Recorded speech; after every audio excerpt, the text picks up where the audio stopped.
Yeah, this ain't small talk. Yeah, this ain't small talk. This real talk from the streets to successful. Struggle to strategy, music, ultra proof, and unapologetic conversation. We talk life, us and healing in the kind behind the glow. No filters, no scripts, just voices that matter. If you move with purpose, think different and live uncut. Ride with us. Hosted by DJ Ferret, aka Mr. Ghost. This ain't just a podcast. Ride with us. Hey, what's up, everybody? This is DJ Ferret back again with Ride With Us. We want to thank you guys for riding with us with part one with my boy Brian right here.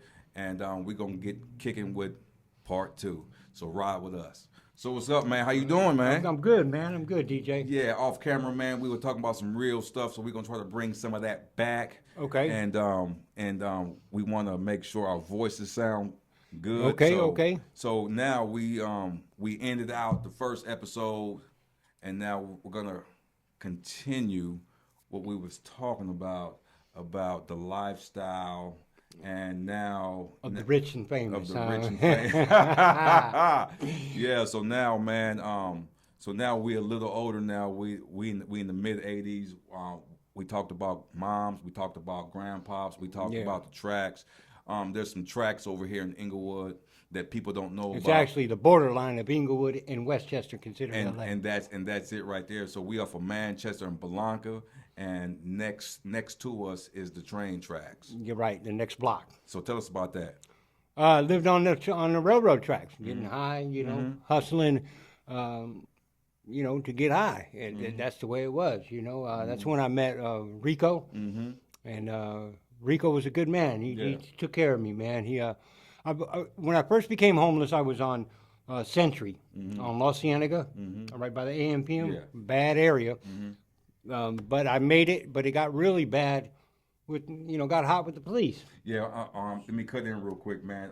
Right there on the tracks, right there next to the auto place, my friend's pops had an automotive shop right there, and I would always see motherfuckers Right next door, right there. right there by the train tracks, Yep. right there, and I would see everybody jumping that back Hispanic fence. guy, I believe. Yes. So he had to put a dog back there because people's cars were getting broken into. Yeah. So Yeah. go ahead, brother. Yeah, it's funny how you mention that because after he left, I worked for the man that moved in there with his tow truck business, Big Wheel.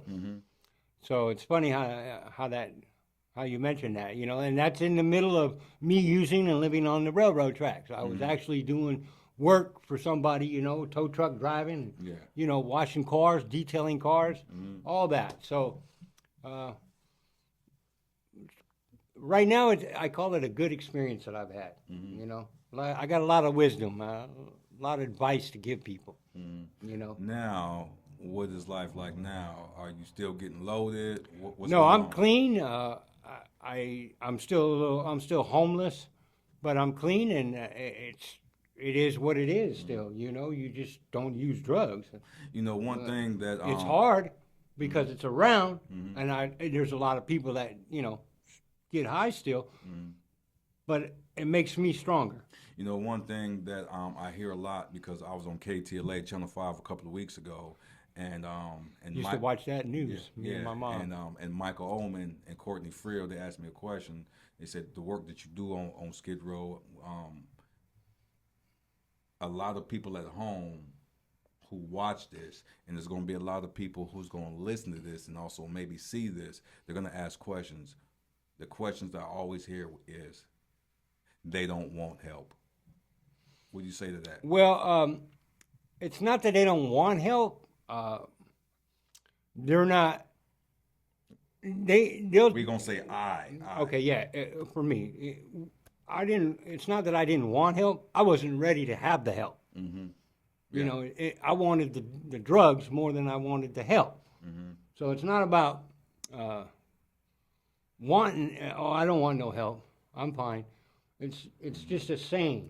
Is it can you say that losing the power of choice? I love losing that. a little bit of faith. I'll put. Yeah, it's losing the power of choice. Saying I love my peoples, but I also love the drug that I'm doing. I love getting high. Right, and you have to get over that. You have to be tired of that. You have to hit rock bottom for that. Speak on it. So Well, once I was tired of doing the only waking up to go get high, Yeah, let to the waking up to do this. The first thing you wake up is, oh, okay, I got to get high, so I need to go hustle. I need to, you get tired of that. No money in your pocket, no cigarettes. I still do cigarettes. I started this at 8. I was stealing them from my mom. Yeah. Marlboro 100 gold box. Ooh, no Benson, Gold box. No Benson Hedges. Man, Pall Mall. bitches and whores. Yeah. Non-filtered Pall Malls and Yeah. Camels. Yeah. So yeah, it's you got to get tired, and everybody has their own rock bottom. I can't speak on somebody else's rock bottom. Bingo. Because the saying is, they're not ready. Well, they're not. They're not ready. They're not ready to give up this hand so they can have both hands. Have you ever been introduced to the program of recovery? Yes. Tell us about that. I've been in recovery. When I stopped using, I did it on my own, on the street. But I've been through recoveries, every which one you want to call, behavioral health services. I'm a graduate, actually, from Pride House on Crenshaw and, Rosecrans, ran by BHS Services. I think you've heard of that, Yes, DJ. yes, I have. They're very big. I actually graduated from that as an alumni, and that's just one of the programs. That was the last one I went through. All these others were when I was under 18, so you already go figure. Yeah. I'm a young kid, and I don't want this, I don't want to do that, I'm not going to do that, Fuck the probation officer and all, Yeah. Keep 100. Yes. They put me in a placement up in Saugus, in the mountains one time. And after 2 weeks, I called, Mom, come pick me up. I'm at the bottom of the mountain. I walked away, That's just the way it was. When I was using it as a youngster, your mind ain't fully developed yet. No, it's not until you're right? 25. So basically, I was born into that rock cocaine, so that's what I wanted. I'm not going to sit up in the mountains and, go to school and this and that. You're not ready yet. You're not ready. Yet. Yeah, Not so ready. It's like, But I didn't know that at that time Yeah. because remember, I'm a minor still. Yeah, it's like having a membership to 24-hour fitness, but don't use it. But don't use it. But don't Exactly. but don't go. So I definitely understand that. So after that, man, now you're getting. What was Brian like at 25? At 30 years old? At 30? Well, at 32, 30. Let's see. I got married in 2004. So that's actually. I was in the I was in my 30s I was in the then. penitentiary with 3 years remaining. Yeah. See, so there's another life experience. I've been all around the world. And I'm still legally married, but at 20 years old, me and my wife, Alejandra. What was I going to say? Oh, all three sides of the world. So I've been on the normal life.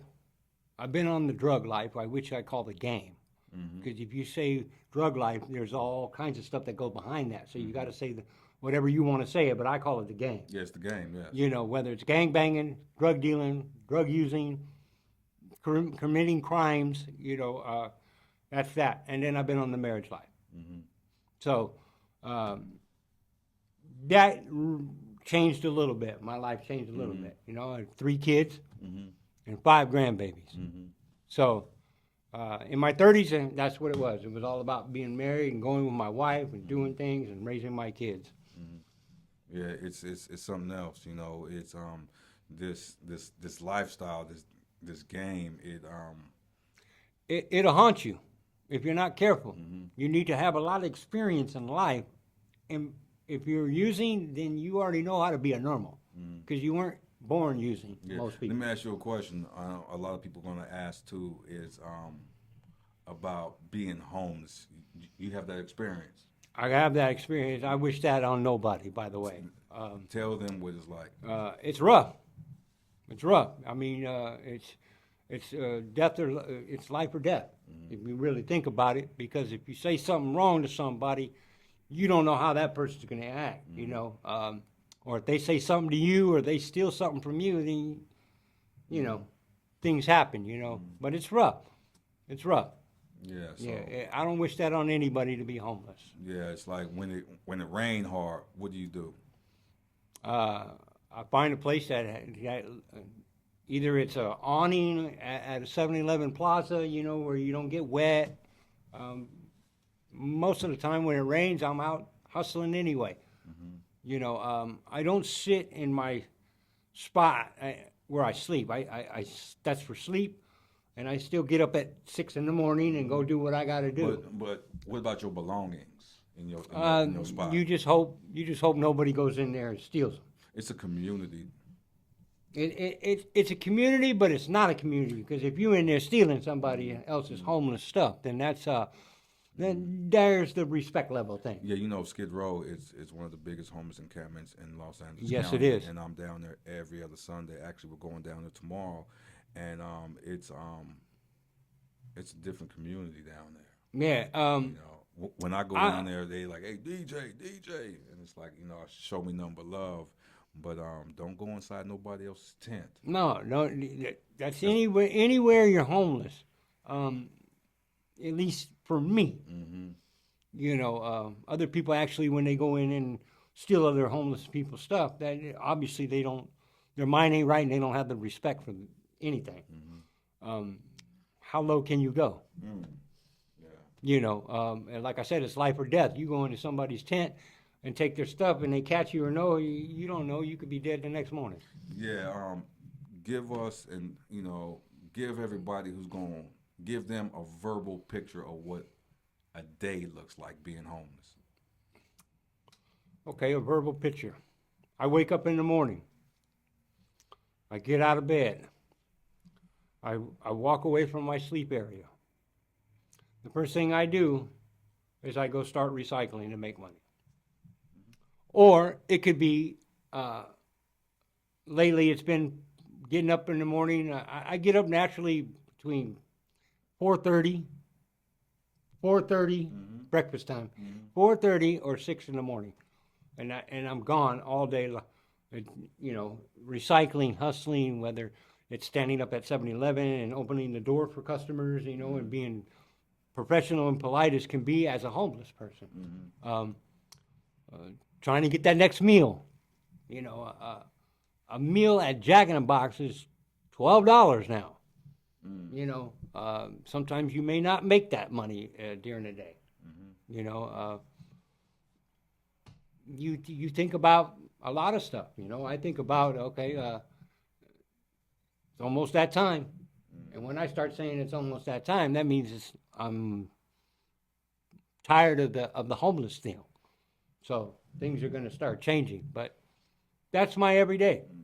Yeah, I don't have a TV. I don't have a radio. I don't have a phone. I had all that. Okay.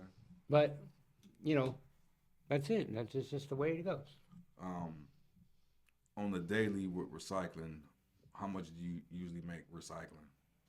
Anywhere from $20 to $45. On a good day, I make about 60.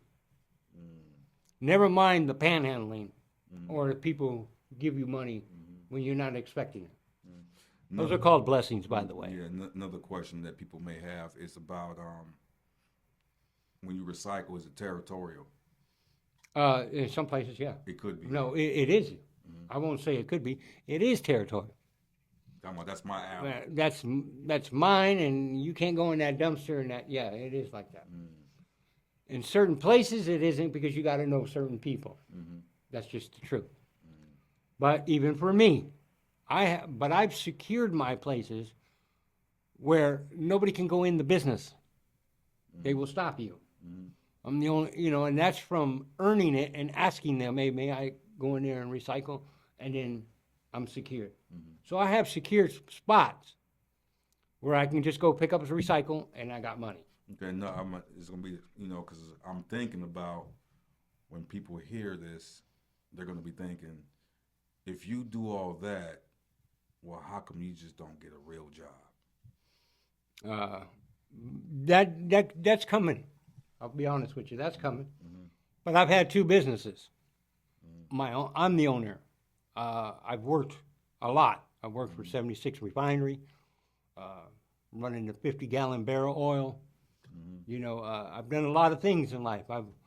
It's easy to get a job. Yeah. And that's not a problem for me. Just maintaining. No teeth or not, it don't matter. It's just having a place so I could take a shower every day, so I don't go in my professional job and smell and look bad. You know, that counts. It's not an excuse, but that counts, because if you go in there smelling I guarantee you your boss is going to tell you something. Most definitely, most definitely. Hey, we keeping it raw, 100, unfiltered, uncut. My name is DJ, and I'm thanking y'all for riding with us. So we're going to end this second episode. I got my boy Brian right here, and it's some amazing stuff. So stay tuned for part 3. We'll be right back. Peace and love. Ride with us. That's today's episode. Appreciate you riding. Thanks for listening. Subscribe, leave a comment, and follow us everywhere. DJ Verret, aka Mr. Ghost. Ride with.